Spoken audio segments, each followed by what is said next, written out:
to Let's Veg About It, Fighting Parkinson's, Part 5. So here I am. I've invited a couple of more guests for the interview, and I hope that it just enlightens you. This is my first couple that I'll be interviewing, and I hope that it blesses you guys and helps you see some of the challenges and the dynamics that go into Parkinson's. So let's go ahead and introduce our boxer and his wife. Hi, David. My name is David Larkin. And? My wife is Deborah Larkin. Awesome. Thank you guys so much for coming on to the show. You're welcome. Thank you very much. So the first question I have is for you, David. When was it that you first realized that something was off? I haven't realized it quite that much of being off. It was my family who actually noticed the irregularities in me that constituted me to seek medical assistance in identifying what was causing some of the things that I was going through. Okay. So, Deborah, being his wife, I'm sure you were the most attuned. So what was it that you noticed? One, it was the slowness. He had gotten so much slower in his actions and his thought processes, and his attentiveness. Like we like checked out for lunch or something. Sometimes, like, hey, did you hear me? Did you respond? I had a couple family members that actually had said something to me. And then we went on a vacation with some friends of ours, and he went golfing with our buddy. And when he got back, he said something to me. He says, Deborah, something just doesn't seem quite right. And I'm like, okay, that's it. We got it. So we reached out to a neurologist here in town, did some research, found out, who we should see. And once he went through his physical assessment, and I found it very strange. Just like, David I noticed David walk was like, he would swing one arm, but not the other arm. Well, I didn't think anything about that, I didn't know that was possibly a sign. So when the doctor had David walk down the hall and come back, and I noticed David swing that one arm, and he says, yeah, I'm seeing maybe a little bit of possibly Parkinson's here. I says, how? What? He says, well, did you notice how he's just swinging one arm? I said, well, yeah, that's been going on for a while. He says, well, that could be. So that's when he wanted to proceed on and do the DAT test, and that proved, that definitive diagnosis. Gotcha. So explain what that test is.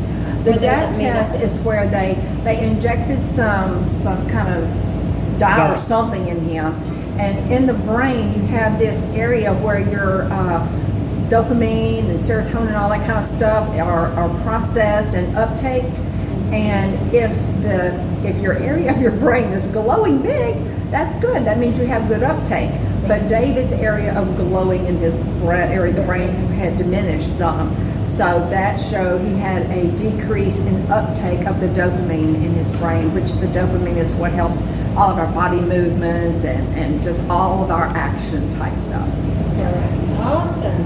And since you went to the doctors, my question was, did they ever tell you what possibly contributed to his Parkinson's?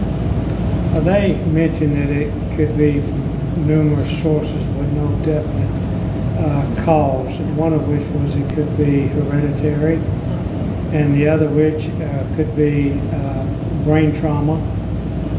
Then he mentioned it could be from chemical exposures as well. Those are some of the causes that they've come up with in their research. Right. But other than that, they don't have a cause, basically. Okay. Did they ever talk about like nutrition with you, what you can and can't have at all? Just curious.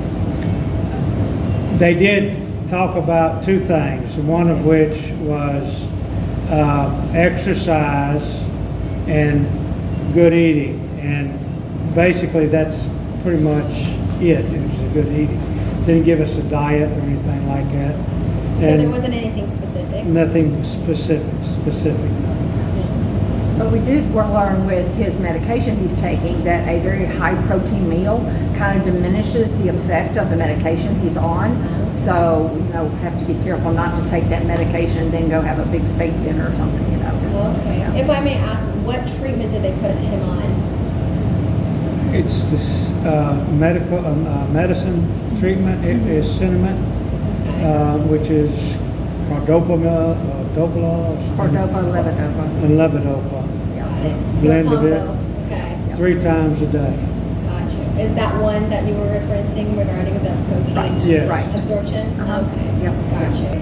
What would be the most challenging part, David, in regards to your Parkinson's? When I was first diagnosed with the Parkinson's itself, I really kind of was in denial because I didn't see the same things that my wife and my family and friends were seeing in me. And I guess my challenges is to identify those areas where I'm affected and try to improve on that. And that's one reason why I'm here today, is that Rocksteady Boxing helps me to exercise and get me motivated and moving. Okay. And speaking of Rocksteady Boxing, how did you hear about Rocksteady Boxing? Good question. A friend of mine, the same friend that I play golf with, actually had a friend of his that he was familiar with, and he ended up having Parkinson's, and he mentioned that his friend took up boxing. So my wife and my oldest daughter started doing some researching and found that there was a class, Rocksteady Boxing, here locally in the Memphis area, and encouraged me to come. So my wife and I came here one day and witnessed what this was all about, and I kind of enjoyed the idea of coming and exercising on a regular routine. Okay. What was your first impression when you walked through the doors? Oh man, look at all these bags. Okay. When you watched the other boxers and just observed, what did you think about that? Well, the other, when I look at the whole group of people that's involved in this, I notice that there's different levels that they're struggling with, and I notice that my level is not as progressive as some others, but I feel good that I'm in here to help fight against the progression of Parkinson's in my body. And doing something that's regimented, that I can come and I got a schedule and I go through a good workout, and when I'm at the end of the workout, I feel like I've done something and accomplished something, and my body feels good. Awesome. So, Deborah, what advice would you give to people who have spouses with Parkinson's? I'm still adjusting myself. I'm not a very patient person. I'm very high energy, high motivated and all this. And so with him slowing down, I'm like, Gotta put the brakes on. but anyway, patience and understanding. I think understanding the disease is what all of us need to come to grips with, because the disease itself, there's a transmission of action that goes from brain to neurons, that make us move and make us do things and stuff. And understanding of Parkinson's, that's what Rocksteady Boxing does. It helps keep that channel open of movement, the stretching and all the different things that you guys go through. So I think in us trying to understand the disease better, helps us to help David better, help our spouse better. Now, there are times that he will get into a slump, and I've done lots of research on Parkinson's, and I'm still learning, and there's so much on the internet that you can learn about this in different podcasts and things. It's just phenomenal. You learn so much. We went on a trip lately, and I listen to about 20-something podcasts about Parkinson's and the different things and what people do and DBS and all that. It's just phenomenal. But there'll be times that he'll get into a slump, and he has maybe, I think I've allowed him to have a 2-day slump period. And after that second day, if he doesn't kick out of it, then I get involved and, I plan an activity. Like the last time we called our grandsons and say, hey, let's go bike ride out at Shelby Farms. And so got him up, got him on the bike, and we went bike ride with our grandsons, and it was fun. It got him out of his funk, and because he'll just sit around the house on the couch and just want to watch TV all day or stay on his phone all day. It's like, no, you got to get up and be doing something, So we have to understand they have those downtimes, and we have to, respect that. And then they, I understand that napping is not uncommon with Parkinson's too, that they just get real tired and usually maybe a 15-minute nap is what they would take a long time ago, but now sometimes it's an hour and a half or 2-hour nap, but their bodies need that, and that's fine, But still, I understand that the more exercise and stuff, even a daily basis, is just great. It helps keep those neurons and that pathway open of movement. Awesome. That was great. Thank you. Have you noticed, David, any improvements by coming to Rocksteady Boxing? Yes, my flexibility is greatly improved. I was pretty rigid, and actually part of my Parkinson's is a stiff neck, and that's something that I'm working with through therapy as well, is to get my neck motion. But yes, my flexibility has improved greatly, and I guess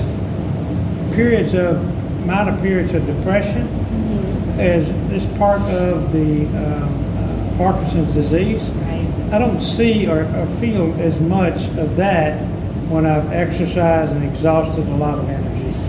Okay, yeah, because that means that your dopamine levels have increased, and we know that also the cortisol levels have dropped because of the increase of serotonin. Yeah, so exercise definitely improves that area, so that's awesome. Deborah, have you noticed any difference in him since he's come to Rocksteady Boxing? Oh yes, when he comes to Rocksteady Boxing, he's much more active. In my opinion, I think he's more alert.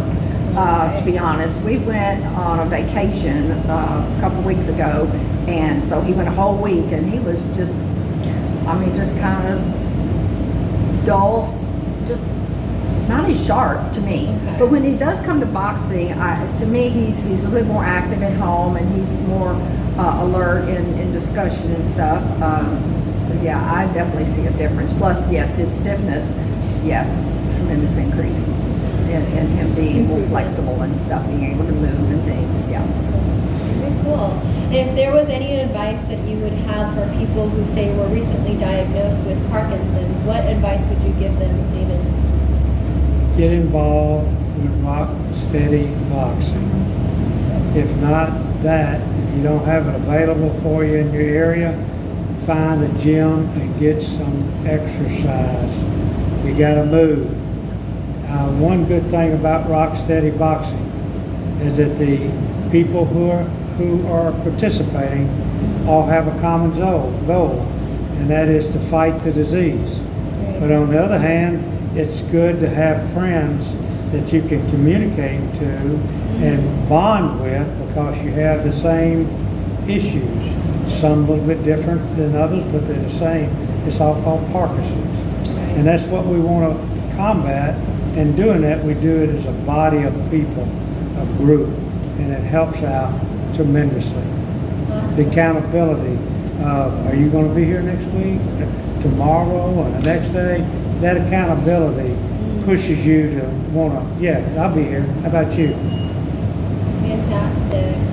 Well, thank you guys so much for accepting this interview, and for all of you guys that are listening and have been curious maybe about Parkinson's or have family members, we know that this is a particular disease that is increasing, so we need to make sure that we're aware and being insightful of our family members, like you heard with Deborah, how she was able to recognize something was off.